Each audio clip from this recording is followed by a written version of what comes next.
வணக்கம். விரிவான செய்திகளை பார்ப்பதற்கு முன்னர் இந்நேரத்திற்கான தலைப்புச் செய்திகளை பார்க்கலாம். பொங்கல் திருவிழாவுக்காக சொந்த ஊர்களுக்கு படையெடுக்கும் மக்கள். சென்னையில் உள்ள பேருந்து மற்றும் ரயில் நிலையங்களில் அலைமோதும் கூட்டம்.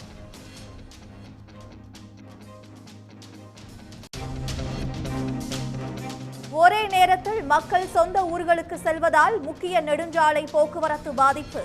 போக்குவரத்து நெரிசல் காரணமாக சாலைகளில் ஊர்ந்து செல்லும் வாகனங்கள்.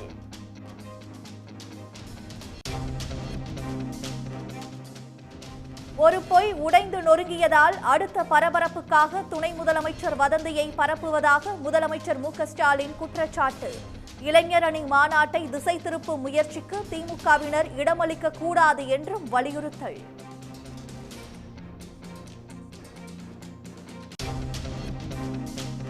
இந்தியா கூட்டணியின் தலைவராக மல்லிகார்ஜுன கார்கே தேர்வு. காணொலி வாயிலாக நடைபெற்ற ஆலோசனை கூட்டத்தில் முடிவு.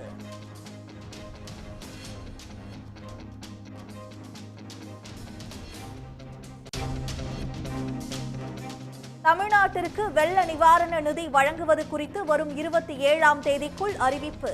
தமிழ்நாடு எம்பிக்கள் குழுவிடம் ஒன்றிய உள்துறை அமைச்சர் அமித்ஷா உறுதி.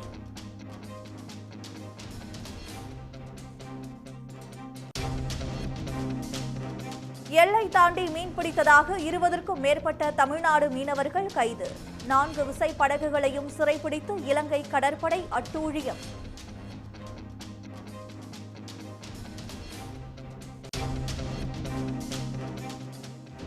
சபரிமலை ஐயப்பன் கோவிலுக்கு புறப்பட்டது திருவாபரண பெட்டி. பந்தளத்திலிருந்து ஊர்வலமாக புறப்பட்ட திரு ஆபரணங்களை தரிசிக்கும் பக்தர்கள்.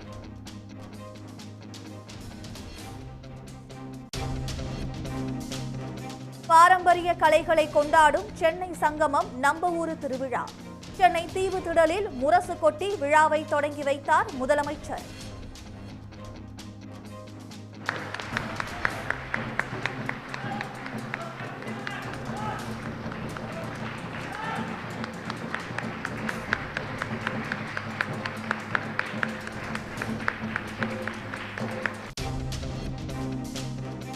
பொங்கல் பண்டிகைக்கு இன்னும் ஒரு நாள் மட்டுமே உள்ளதால் கடைகளில் அலைமோதும் கூட்டம். சென்னை தியாகராய நகரில் துணி மற்றும் நகை கடைகளில் குவிந்த மக்கள்.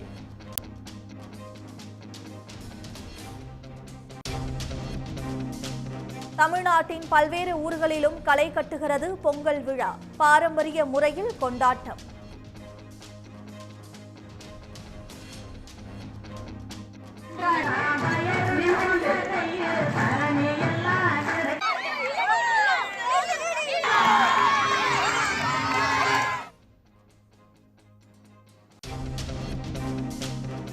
மதுரை மாவட்டத்தில் ஜல்லிக்கட்டு ஏற்பாடுகள் மும்முரம். வாடிவாசல் கேலரி அமைக்கும் பணிகள் தொடக்கம்.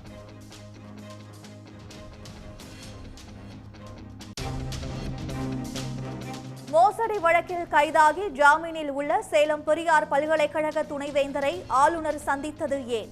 தகவல் அறியும் உரிமை சட்டத்தின் வாயிலாக ஆளுநருக்கு மூத்த வழக்கறிஞர் துரைசாமி கேள்வி. மழை வெள்ள நிவாரண பணிகளில் தமிழக அரசு சிறப்பாக செயல்பட்டுள்ளது. ஒன்றிய அரசின் குழு மீண்டும் பாராட்டு.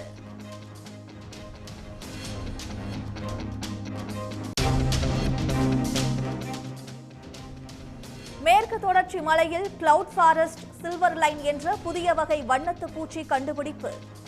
மேகமலையை அடிப்படையாக கொண்டு பெயர் சூட்டப்பட்டிருப்பதாக தமிழ்நாடு அரசு தகவல்.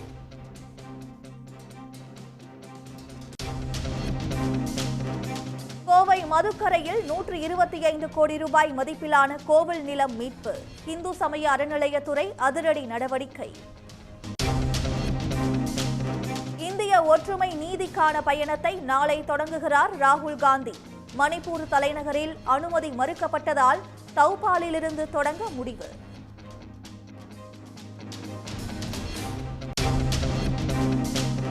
தொடர் விடுமுறையால் விமான கட்டணம் பல மடங்கு உயர்வு. விழா காலங்களில் சிறப்பு விமானங்களை இயக்க வேண்டும் என பயணிகள் கோரிக்கை.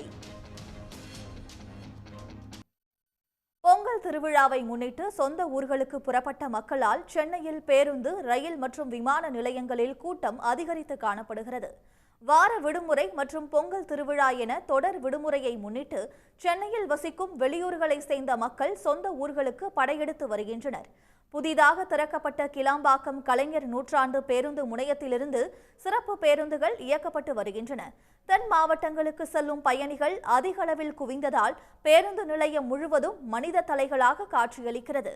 முன்பதிவு செய்யப்பட்ட அரசு விரைவு பேருந்துகள் மட்டுமே கிளாம்பாக்கத்திலிருந்து இயக்கப்படும் என கூறப்பட்டிருந்தாலும் முன்பதிவு செய்யாதவர்களுக்கும் பேருந்துகள் ஏற்பாடு செய்யப்பட்டிருப்பதாக போக்குவரத்து துறையினர் தெரிவித்தனர். அன்ரிசர்வ்டு பண்ண மக்களுக்கும் அரேஞ்ச் பண்ணுறோம்.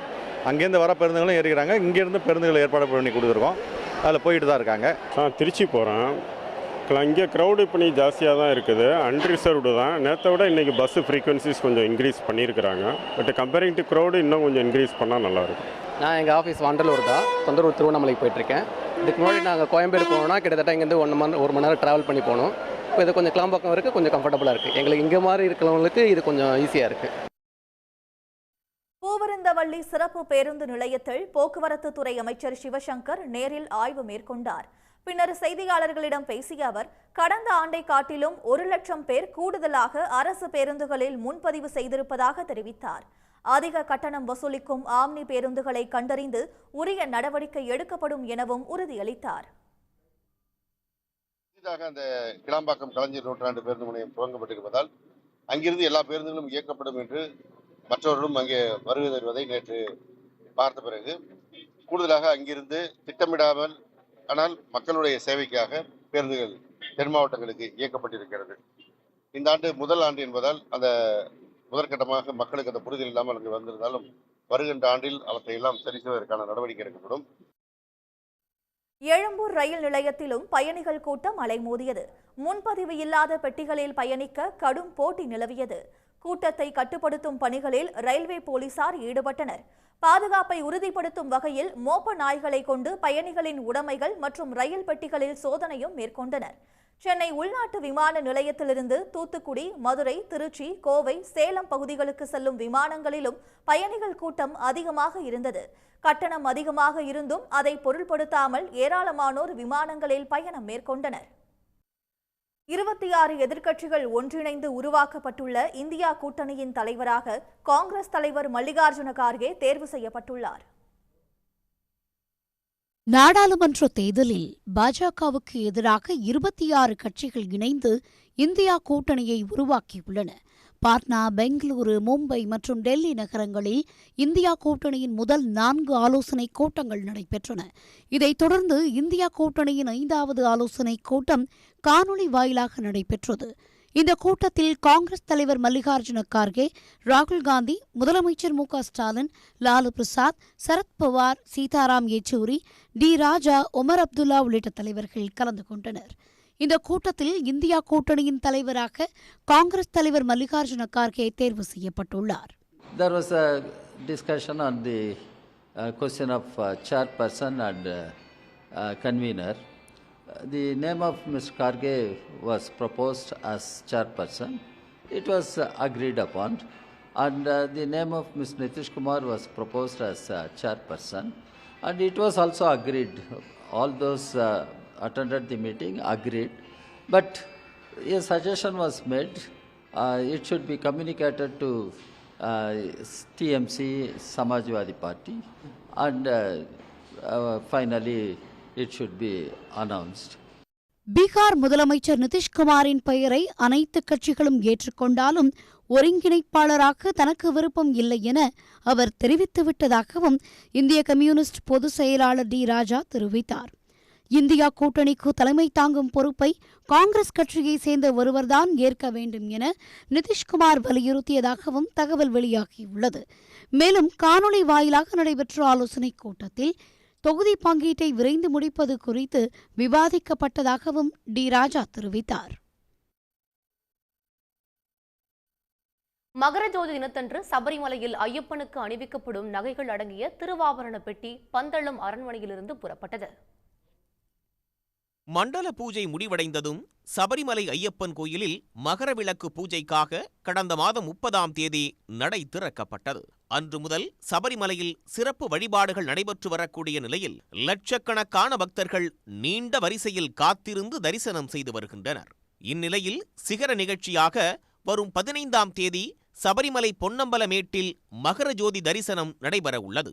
அன்றைய தினம் ஐயப்பனுக்கு தங்க திருவாபரண பெட்டியில் உள்ள நகைகள் அணிவித்து தீப ஆராதனை காட்டப்படும். இதனையொட்டி பந்தளம் அரண்மனையிலிருந்து திருவாபரண பெட்டி ஊர்வலம் பகல் 1 மணிக்கு தொடங்கியது. இதில் திரளான பக்தர்கள் பங்கேற்று சுவாமிக்கு அணிவிக்கப்படும் திருவாபரண பெட்டியை தரிசனம் செய்தனர்.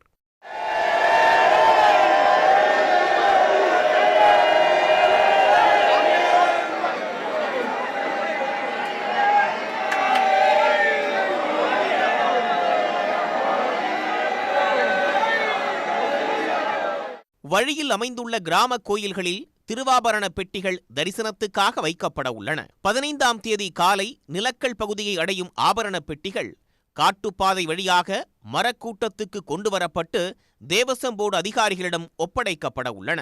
அங்கிருந்து சன்னிதானத்துக்கு திருவாபரணங்கள் அடங்கிய பெட்டியும் மாளிகைப்புறத்துக்கு கொடி சந்தனம் அடங்கிய தங்க குடமும் கொண்டு செல்லப்பட உள்ளன. இதனைத் தொடர்ந்து ஐயப்பனுக்கு தங்க ஆபரணங்கள் அணிவித்து தீப ஆராதனை காட்டப்படும். அப்போது சன்னிதானத்துக்கு நேர் எதிரில் உள்ள பொன்னம்பலமேட்டில் தெரியும் மகர ஜோதியை பல லட்சம் பக்தர்கள் தரிசனம் செய்வார்கள். தமிழ்நாட்டின் பல்வேறு இடங்களில் பள்ளி கல்லூரி மாணவ மாணவிகள் பொங்கல் விழாவை உற்சாகமாக கொண்டாடினர். பாரம்பரிய உடை அணிந்து பொங்கலிட்டு தமிழர் கலாச்சார விளையாட்டுகளை விளையாடி அவர்கள் மகிழ்ந்தனர். திருப்பூர் மாவட்டம் தாராபுரத்தில் தனியார் கல்லூரியில் பொங்கல் விழா கோலாகலமாக நடைபெற்றது. மண்பானையில் பொங்கலிட்ட மாணவிகள் கோதுமை, அரிசி மற்றும் நவதானியங்கள் வண்ண பூக்களால் அலங்கரித்து கோலமிட்டனர். கயிறு இழுத்தல், இசை நாற்காலி, உரியடித்தல் போன்ற போட்டிகளும், கும்மியாட்டம், கரகாட்டம், மயிலாட்டம் உள்ளிட்ட நிகழ்ச்சிகளிலும் ஏராளமானோர் உற்சாகமாக பங்கேற்றனர். நாங்கள் ரொம்ப சந்தோஷமா பொங்கல் ஃபங்க்ஷனை கொண்டாடிட்டு இருக்கோம். கிராமத்து சைடில் எல்லாருமே எவ்வளோ சந்தோஷமா கொண்டாடுவாங்களோ அந்த மாதிரி நாங்கள் ரொம்ப வேற லெவலாக என்ஜாய் பண்ணி கொண்டாடிட்டு இருக்கோம். ராமநாதபுரம் மாவட்டம் கீழக்கரையில் உள்ள தனியார் கல்லூரியில் மாணவ மாணவிகள் வேட்டி சேலை அணிந்து புது பானையில் பொங்கலிட்டனர். இதனைத் தொடர்ந்து கயிறு இழுத்தல், உரியடி உள்ளிட்ட போட்டிகளில் பங்கேற்றும் கும்மிப்பாட்டு பாடியும் அவர்கள் மகிழ்ந்தனர். சென்னை கொரட்டூரில் உள்ள மகளிர் கல்லூரியில் நடைபெற்ற பொங்கல் விழாவில் 2000த்திற்கும் மேற்பட்ட மாணவிகள் உற்சாகத்தோடு பங்கேற்றனர். பரமபதம் உள்ளிட்ட பாரம்பரிய விளையாட்டுகளில் மாணவிகள் பங்கேற்று தங்களது திறமைகளை வெளிப்படுத்தினர். நாகை பாப்பாக்கோவில் அருகே உள்ள பள்ளியில் நடைபெற்ற பொங்கல் விழாவில் மாணவ மாணவிகளுக்கு பாரம்பரியத்தை எடுத்துரைக்கும் வகையில் காவடி, கரகாட்டம், புலியாட்டம் உள்ளிட்ட நிகழ்ச்சிகள் நடத்தப்பட்டன.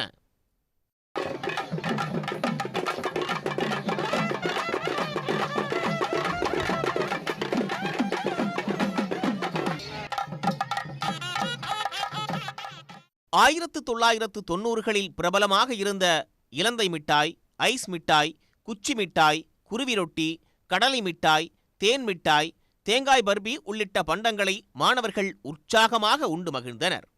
பொங்கல் விழாவில் 50க்கும் மேற்பட்ட வண்ணங்களில் காட்சிப்படுத்தப்பட்டிருந்த பானைகள் பார்வையாளர்களை வெகுவாக கவர்ந்தன.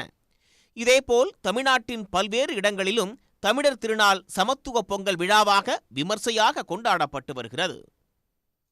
பொங்கல் திருவிழாவை முன்னிட்டு சென்னையிலிருந்து பல்வேறு மாவட்டங்களுக்கு படையெடுக்கும் மக்களால் சுங்கச்சாவடிகளில் வாகனங்கள் பல கிலோமீட்டர் தொலைவு அணிவகுக்கும் நிலை ஏற்பட்டது. சென்னையிலிருந்து கிருஷ்ணகிரி, ஓசூர், தர்மபுரி, வேலூர், ராணிப்பேட்டை உள்ளிட்ட பகுதிகளுக்கு செல்லும் வாகனங்கள் சென்னை பெங்களூரு தேசிய நெடுஞ்சாலையில் அணிவகுத்ததால் போக்குவரத்து நெரிசல் ஏற்பட்டது. குறிப்பாக ஸ்ரீபெரும்புதூர் சுங்கச்சாவடியை கடந்து செல்வதற்கு பல கிலோமீட்டர் தொலைவிற்கு வாகனங்கள் நீண்ட நேரம் காத்திருக்கும் நிலை ஏற்பட்டுள்ளது. இதனால் சுங்கச்சாவடி ஊழியர்களும் திணறி வருகின்றனர். சென்னை திருச்சி தேசிய நெடுஞ்சாலையில் உளுந்தூர்பேட்டை அடுத்துள்ள செங்குறிஞ்சி சுங்கச்சாவடியை ஒரே நாளில் பல்லாயிரக்கணக்கான வாகனங்கள் கடந்து செல்வதாக ஊழியர்கள் தெரிவித்தனர். கூடுதலாக 2 கவுண்டர்கள் திறக்கப்பட்டு மொத்தம் 7 கவுண்டர்களில் கட்டணம் வசூலிக்கப்பட்டு வருகிறது. இருப்பினும் சுமார் 3 கிலோமீட்டர் தொலைவிற்கு வாகனங்கள் அணிவகுத்து நிற்கும் நிலை ஏற்பட்டுள்ளது.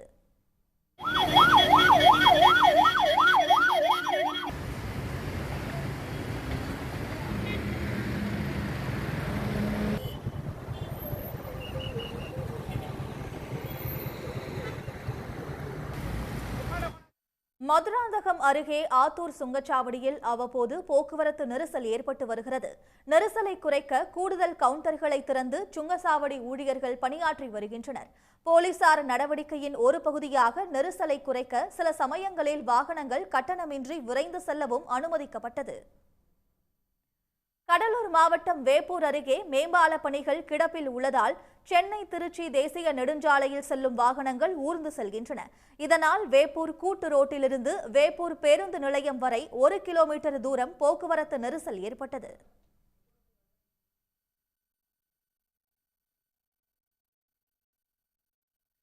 மதுரை அருகே புகழ்பெற்ற அவனியாபுரம், பாலமேடு, அலங்காநல்லூர் ஜல்லிக்கட்டு போட்டிகளுக்கான முன்னேற்பாடுகள் தீவிரமாக நடைபெற்று வருகின்றன.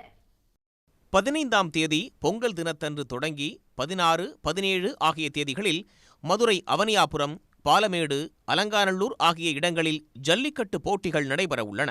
அவனியாபுரத்தில் 2400 காளைகளும், பாலமேட்டில் 3677 காளைகளும், அலங்காநல்லூரில் 6099 காளைகளும் என மொத்தம் 12176 காளைகள் பதிவு செய்யப்பட்டுள்ளன.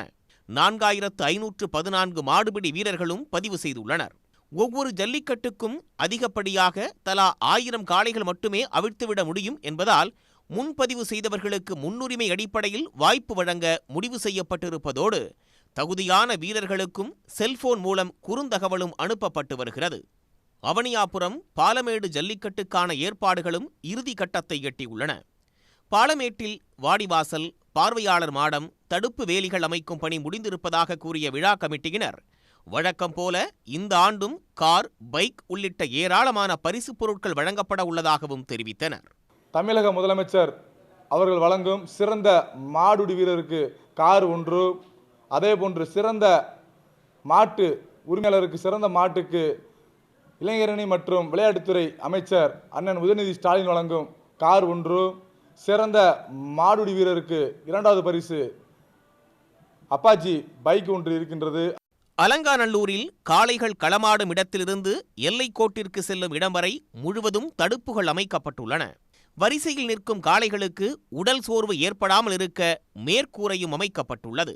மாடு செக்கப் பண்ணது, டாக்டர் செக்கப்பு, மாடு பிடிகாரங்கள் டாக்டர் செக்கப்பு எல்லாம் வழக்கம் போல் செய்கிற வேலைலாம் செஞ்சு நெருக்கி 99% வேலை நடந்துச்சு.